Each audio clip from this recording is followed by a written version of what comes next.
Kujang kadang-kadang kan sok rada sesah milarian mana payuna kujang teh. Oh, Meninggal iya. payuna kujang.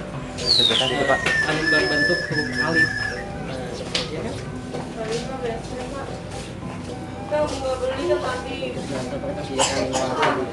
Iya kan tidak malah tina 800 pusaka raja-raja nu aya di Nusantara dilebur dijikeun di Keraton Surakarta dina waktos 38 dinten ku 8 empuk.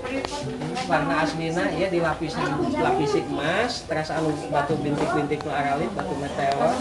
Ini bagi sudah ditempatkan di tempat terbuka dicat hidung tapi akhirnya anu warna kemasanana nu luhur tos bade luntur tos bade kaping.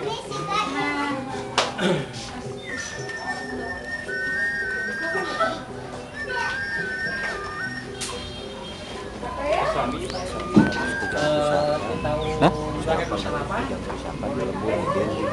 Siapa nak?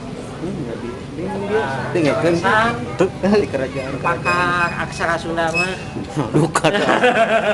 Mohon Pak di terus katingali ya mah. Kasebatkeun huruf kaganga ari urang Jawa mah gaduhan acara.